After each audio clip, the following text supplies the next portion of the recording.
The Children of the Oak Walker, Part 9, by random appellation 468. My breath came in short, shaky gasps as I put down the wrench to feel for my submachine gun. We are so screwed, we are so screwed, we are so screwed. Engines revved all around me. Gunfire continued to ring from the various truck windows and firing slots, but with all the lights extinguished, it seemed as though I'd been struck blind. Acrid smoke from burned gunpowder hung in the air inside the armored compartment, and I could feel the same apprehension or the muted breaths of the others in the truck, a creeping terror that followed on the heels of reality. Daylight was several hours away, and we didn't have that kind of time. Rhino 1, this is Hilltop. We've got units inbound to assist you, and a howitzer crew on standby. Can you move far enough for us to have a clear shot? Over. Through the speakers, Sean spoke in the deep, calm tones of a policeman, though I knew everyone on his side of the radio would be scrambling. Negative, Hilltop. Chris radioed back, and I thought I caught the slightest crack in his voice over the airwaves, almost imperceptible beneath the roar of his rifle in the background. They've got us pinned down. It's not just mutants. Oscar, don't!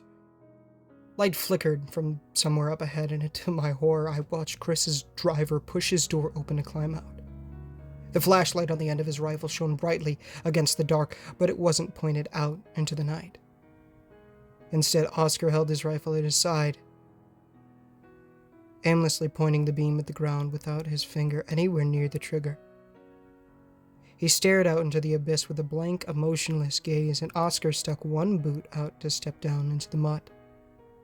Dread soaked my mind like ice water, and I waited for the surge of teeth to come for him. What is he doing? His boot heel touched the ground, and the roars of the birch crawlers stilled, the thunder of their charge dissipating all at once. Like a blanket of lead, the silence settled over our convoy, each gun petering out as the shadows went motionless. With the tumbling rain, I struggled to see anything further than a few yards away, even with the light mounted on my Type 9. But I could make out thin shapes in the gloom. Oscar took a step away from the truck. Gray hands reached out from the dark, close to a dozen with chipped fingernails and black scabs over their cuts. Their fingers danced over his arms and shoulders, poking and prodding at him in an almost playful way. Though from how others gripped Oscar's wrist, I doubted he could have pulled away if he tried. His rifle light flickered off and Oscar vanished. Stay in your trucks! Chris bellowed through the radio, his truck door slamming after Oscar's departure. But something began to trickle in over the drumming rain. A hoarse, dull noise that I could barely discern over the rumble of the diesels. Sitting on the floor of the armored compartment next to Zach, I swallowed a sour lump of fear and hugged my submachine gun closer. It's not real. It's all in your head. It has to be. Do you hear that? Zach's words came out ragged and shallow, though I didn't reply. I didn't have to. For in that moment, the sound increased in volume enough to be unmistakable, along with the blood-curdling scratch of fingernails on metal. Whispers. Hundreds of whispers just on the other side of the armor plating, filled with unintelligible words. They raked grimy fingers over our trucks in slow, deliberate swipes, and a sensation of being watched flooded over me. Too scared to stay motionless, I rolled to a crouch, eye level with the nearest gun slit. With a trembling hand, I raised my Type 9 and clicked the flashlight taped to its barrel on. Oh my gosh. A sea of white, round eyes gleamed back at me, wide grins stretched over pallid faces tucked between oily curtains of black, rotted hair. Thunder rolled high overhead. The rain soaked their exposed bodies, but the beings remained still, their tattered clothes dripping. Their cracked lips moved in a jumbled mass of the same sounds, unsynchronized, but similar nonetheless. Some of the decaying stench was suppressed by the rain, but I could still taste it on the back of my tongue. The sickly sweet aroma of their unwashed, maltreated bodies. Bound together with mud and wood, the ones who weren't close enough to run their hands over the truck's skin stood relaxed, with more crude weapons in their hands, all fashioned from bones, sinew, and flesh. Watching from the tree line, riders atop packs of birch crawlers awaited some sort of signal, some sign that I couldn't understand. What were they waiting for? "I have to go," one of the crew from Truck 3 murmured in the headset, his words slurred as though he were drunk. "Need to see it." A seatbelt clicked and Jamie surged through the truck interior past me, crawling on her hands and knees. "Liam? Liam, don't you dare get out of that truck! Stay inside, you hear me?" I scrambled up beside her at the rear gun slots, only to stare in horror as the back doors of Truck 3 swung open and the crowd of eyes surged forward. Screams cut through the night from inside the compartment. The truck rocked and a rifle went off. Silent.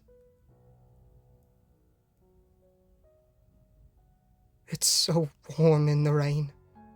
Truck 4's commander sighed over the speakers with a strange lilt to his voice. Jamie racked the bolt on her AK and stuck the muzzle out the rearward firing slit, though I doubted she had a clear shot of anything for how dark it was. "Reggie, I swear, if you open that door, I will put a bullet in your..."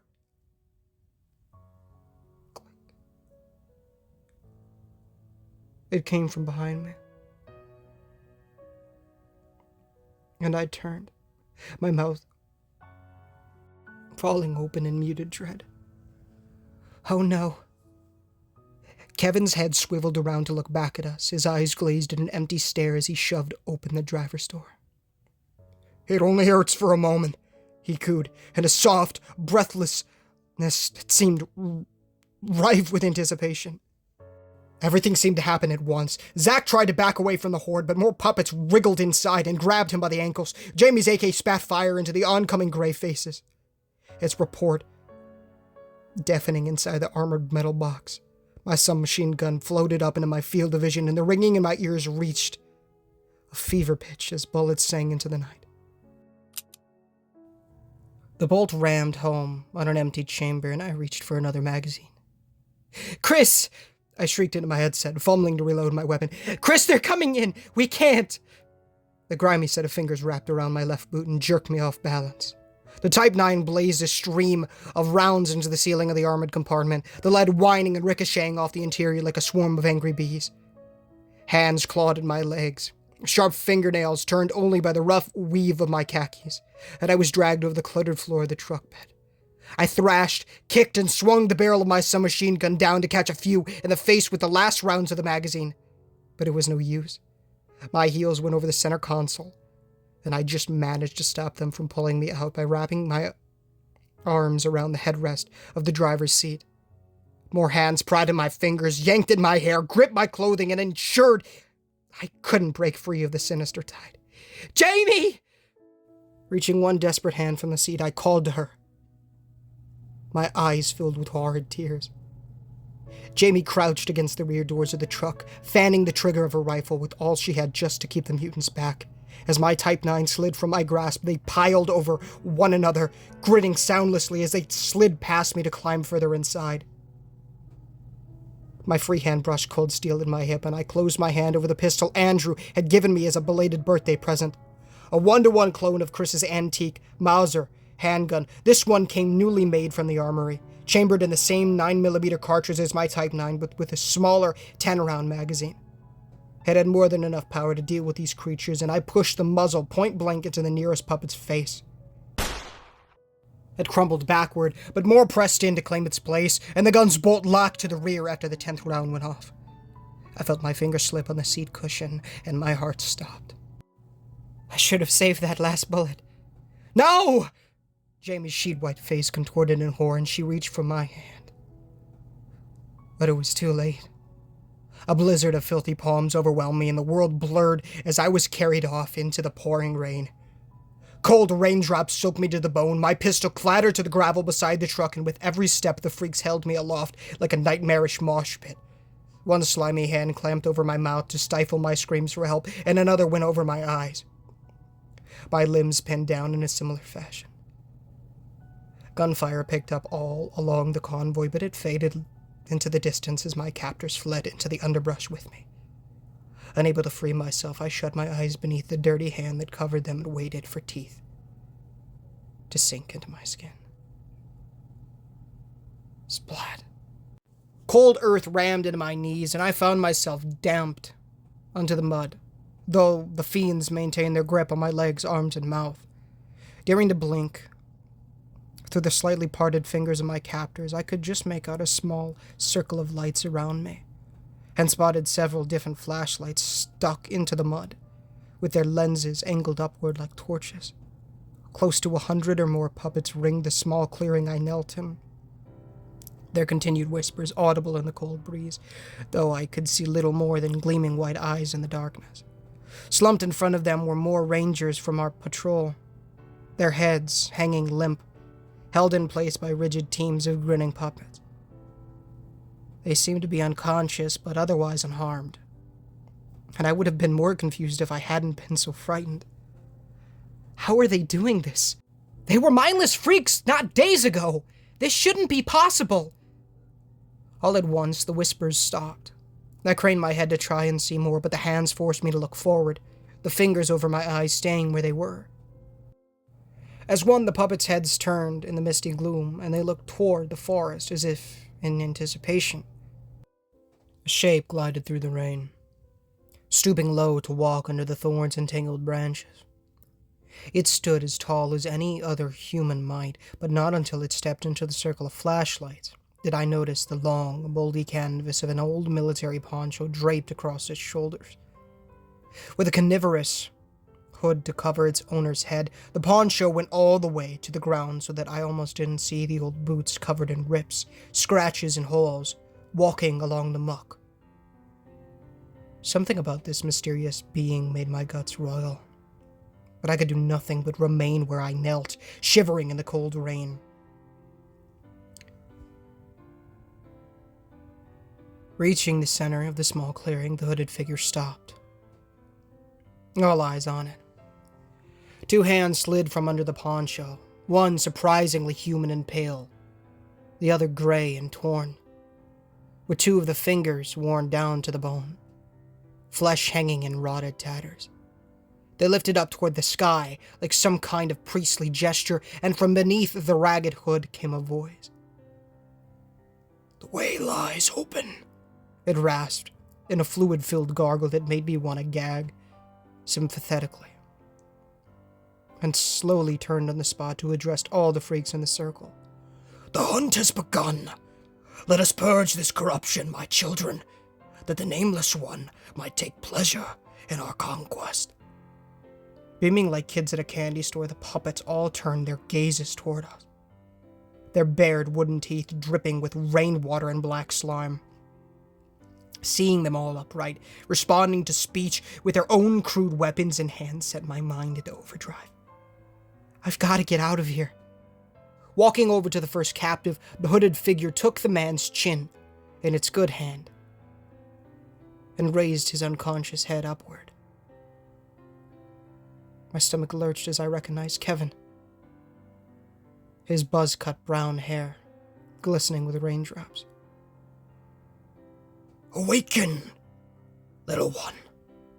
Rising its ruined hand high, the hooded figure held something long and black in its grasp. "Our glorious era draws near." The dead hand plunged down, and I winced at a sickening crunch. In a spasm, Kevin's eyes flew open, and he let out a guttural cry of pain that rang into the surrounding trees.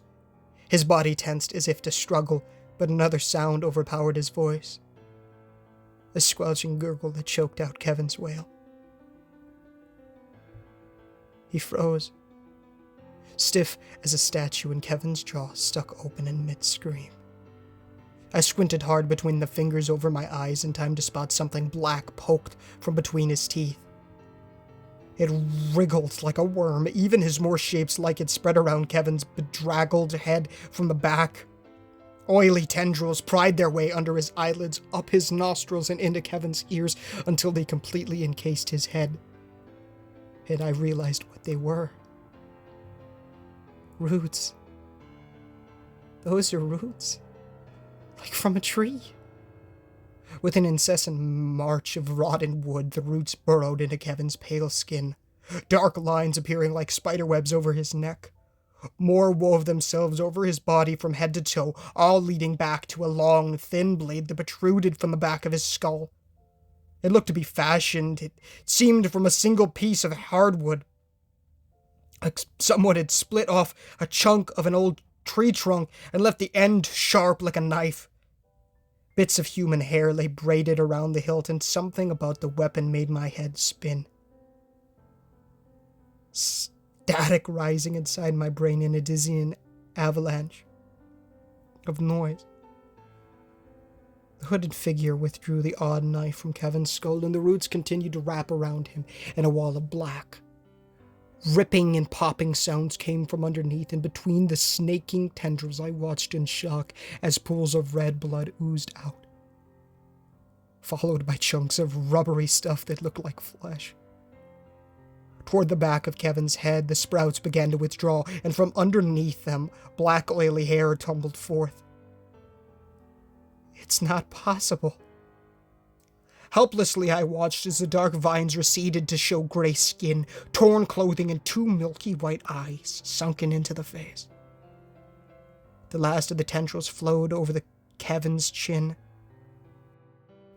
before disappearing down his now blackened throat to leave behind square, brown wooden teeth.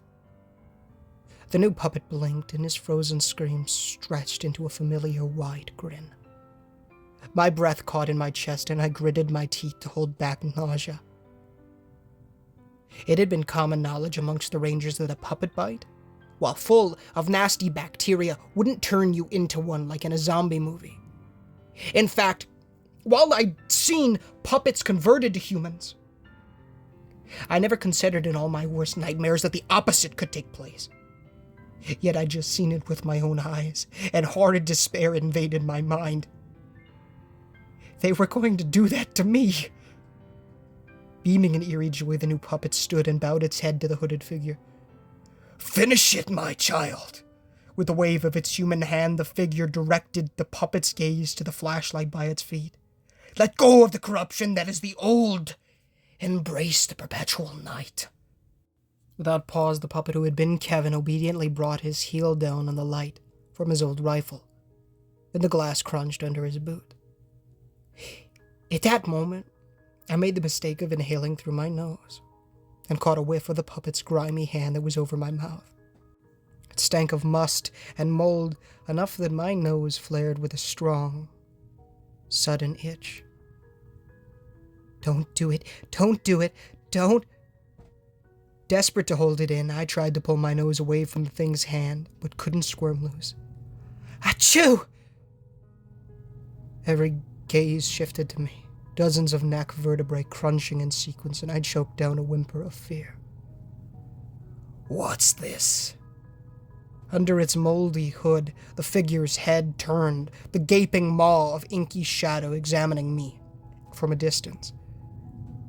It paced closer and towered over me, a mass of black shadow. The puppets didn't move, but a few made muffled clacks of their peg-shaped teeth in excitement.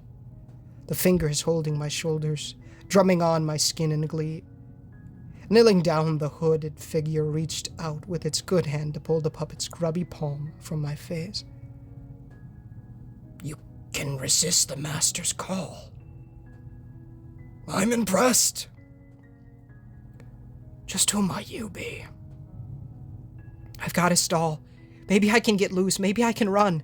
I just need time."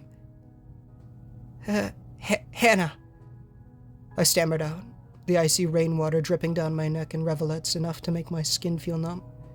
"Hannah Brunn." "What a lovely name." The voice wheezed, too deep and rough to be female, but so garbled and strained that I wondered if it could be human at all. "And yet, so ill-fitted for your kind. Creative energy was always something wasted on man. I will give you a new one, a better one, and you will sing with my sons and daughters in the sacred grove of the Nameless One. Would you like that?" Swallowing, I fought to keep from hyperventilating and flexed my fingers over the sections of my war belt that I could reach, in search of something to stab with. What's the sacred grove? Clammy fingers stroked my cheek in a way that made my skin crawl. A gift, dear one. A chance to start over, to bring balance to this noxious world, and restore it to its former glory. You will see with new eyes, and you will rejoice. Who are you? I gulped, eyeing the figure's opposite hand, where he had grasped the jagged wooden knife, Kevin's blood speckled on the grain. Somehow, even though I couldn't see its face, I knew the figure was smiling for how it bowed its head in faux appreciation. I am the usher of the great devourer, champion of the eternal road, priest of the living shadow. Once, I had another name, but now, I am Vasitorak. At the name, a hushed gasp of wonder came from the army of puppets, as if just hearing it was enough to make them faint. I had to admit it sent chills up my already cold spine, the word echoing in my ringing ears with an ancient, otherworldly vibration. In my old life, I might have laughed at such a name, but here I trembled, for the title had power, and even the instinctive cells of my body knew it. What do you want? I squeaked, fingers closing on nothing, my knife too far back on my war belt to grasp. Vasitorak's grip tightened on my chin, and I tried to pull away, but couldn't. Eager hands closed in from every side to hold me down, and the wooden dagger rose into the rainy sky. There is no need to fight it. Vasitorak bent over me with oppressive weight as the puppets shoved my head forward, parting my hair to bare the back of my skull. It only hurts for a moment. Gosh, let me die instead. Unable to move, I tried to scream, but only managed a strangled sob. This wasn't death, it was worse. A remaking of me from the inside out, a violation so permanent, so cruel, that I wouldn't even be me afterward. I'd be a freak, roaming the woods and clacking my teeth at all fours. I wouldn't know the sun or cool summer breeze. I wouldn't remember what it was to eat a nice dinner or feel Chris's arms around me. I wouldn't be anymore. Taking in the last breath I'd ever draw, I shut my watery eyes and pictured Chris, our unborn children, and our cozy homestead in rural Pennsylvania. All a dream. One I'd never have again. Thunk. Something bounced off the mud a few feet away, and the excited murmurs of the puppets dropped into stony silence. My already abused eardrums trilled with protest before I even had a chance to open both eyes, and the world lit up in a bright white flash. Rifle fire cut through the forest, and shrieks of alarm went up from all the puppets around me. Lukewarm spatters coated my cheek as something whizzed by, and the hands loosened their grip on my arms. Heart leaping in my chest, I wrenched away from them and threw myself into the mud on hands and knees as fast as I could go. Without a hand to cover my eyes, I could see two huge plumes of orange flames sweeping back and forth in the distant brush, along with bursts of yellow muzzle flashes, the trees raging with fire. Puppets charged, but were cut down, and from the gloom, a familiar silhouette emerged with his maple syrup-colored hair plastered down on his head with rain. Chris. Fresh blood ran down his face and arms, but Chris advanced into the inferno, with his M4 blazing, the leftover rangers from the convoy scything through freaks like they were made of butter. Beside him, Jamie hammered away with her Kalashnikov, her light blonde hair shining like a star in the firelight. The columns of orange flame came from two rangers dressed in black protective suits and welders' helmets, holding the nozzles of a set of homemade flamethrowers that belched liquid fire into the sodden woods like dragons. To their left, squads of workers erupted from the thorn bushes, still in their denim overalls. Ethan Sanderson at their head, driving back the ranks of birch crawlers by tossing hand grenades in waves. On the right, underbrush crashed and glowing green antlers bobbed into view. The thunder of hooves, unmistakable, as long swords flashed alongside the rifles of Ark River. A smile crossed my face, and I pushed myself to my feet. Just a few more yards. I picked one boot off the ground to run, my eyes on Chris, and opened my mouth to call his name. "Where are you going, Hannah?" A fist yanked my head backward by my hair, and the warbly voice chuckled in my ear. Searing pain exploded just under my ribs, and both feet buckled under me. With a scream, I landed on my stomach, and through eyes blurred by tears, I looked up to see the hooded figure crouched over me. Vasitorak bent low, his dead hand pressing the wooden blade deeper into my side, and put all of his weight on the gnarled weapon. "You think you've won?" My skin itched, and pain seethed onward from the skin near my ribs, with a crawling sensation that wasn't from sweat or blood. I tried to squirm free, tried to fight, but he pinned my wrists with his good hand and drove the knife in so that I screeched in agony. "You cannot hide!" He leaned down so close that I could smell the fetid breath, the hood too deep to catch a glimpse of the face beneath. "Your world will fall! I already own you, child!" Whispers rose in my head. My flesh twitched from foreign prodding beneath its surface, and the world spun. Visitorak let go of my wrist and yanked the knife from my side with a harsh twist. I yelped in torment, but he just pressed his one good hand to the side of my head, pushed my skull into the mud, and raised his knife for the final blow. Vasitorak howled, and through bleary eyes I glimpsed a nearby figure emerge from a white cloud of gun smoke. A flintlock pistol fell to the mud, and steel twinkled in the ore of the growing flames as a cutlass whirled in the air. Metal and wood met for an instant with a dull clang, and heavy feet thudded over the ground and the trees. Can't fall asleep. Whispers clogged my brain, and I tried to push myself up onto all fours, one hand clasped to the dripping gouge in my torso. It hurt worse than anything I'd ever dealt with before, and the pain continued to spread under my trembling fingers, movement that wasn't mine. Unable to get my legs to work, I tugged aside my shirt and stared in terrified revulsion. Crimson streams leaked from where the knife had gone in, but under the torn flesh, black lines fanned out in a slow but steady network of curious growth. Crude, oily tendrils sliced tunnels through my skin, wiggled with parasite joy at every groan of pain I made. And various roots sprouted from the wound itself, as if tasting the outside air. My muscles ached, the skin seemed to be on fire, and nausea racked me in a tidal wave of sickness. Collapsing onto the ground, I vomited, and tasted metallic blood amongst the sour bile. "Over here!" A face appeared overhead, dark hair and scruff with a bandana and old-fashioned coat. My vision dimmed and my throat started to close. Each breath a torturous fight. "No, no, no!" Chris's voice echoed, as if he were far away in a tunnel, laced with a sadness that hurt almost as bad as the roots chewing through me. "My gosh, Hannah, no! We have to get her to O'Brien!" A bleached blonde head bolted into view, two green eyes looking down into mine. "Hannah, stay with me. Stay with me. We're going to get you fixed up. Just stay with me, please." Darkness closed in, the whispers in my ear rising to shrill screams. "Someone get me a truck now!" Chris's shout broke halfway through with a muffled sob, and two arms circled under my armpits. The world tilted. Hungry tongues of fire consumed the trees, and my limp heels plowed furrows into the earth as they dragged me away. All the heat seeped out of my body.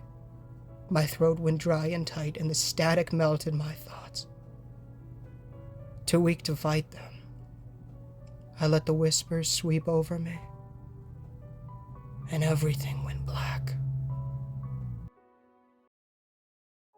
Gosh dang, baby! What's going on, guys? Ninja Gamer, and thank you so much for listening to today's story. If you did enjoy, please feel free to leave a like, as it does help the channel innumerably and does get the gospel on people's feet, as well as please consider subscribing, as we are trying to hit 10,000 subs by the end of the year, and it'd be a massive blessing for the Lord.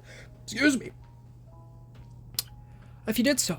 Of course, $1 million question on screen right now, description, pinned comment, if you prefer to read it that way.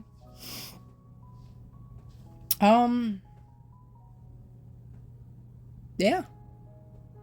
It'll teach you about the best thing ever, eternal life, how to go to heaven. It will teach you about repenting of your sins and trusting in the good Lord Jesus Christ with all your one's strength, as well as reading by building that relationship with the Lord, by reading the Holy Bible daily, praying daily, and evangelizing to people. It's great stuff. So please do so if you haven't done so already.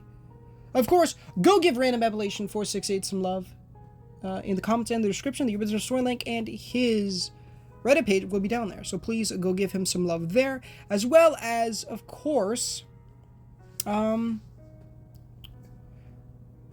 Go check out his YouTube channel and all the music in these videos. They're all linked in the description, so go give him some love there.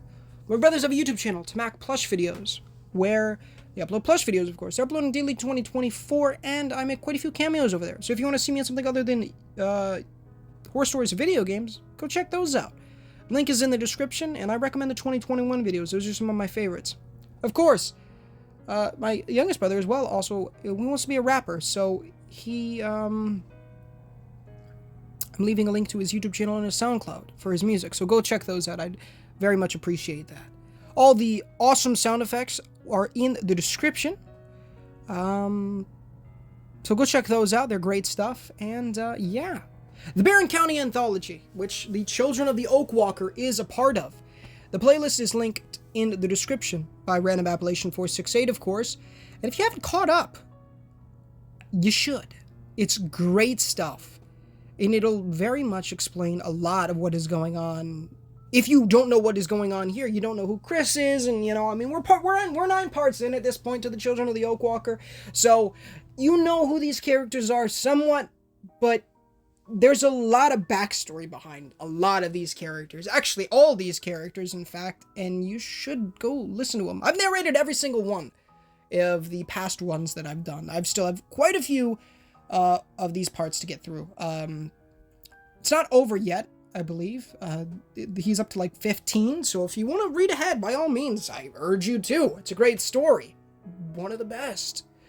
As well as a former stalker texted me this morning, she's been dead for a year by Tier 1000. That story is also linked down there. Another one of my favorites.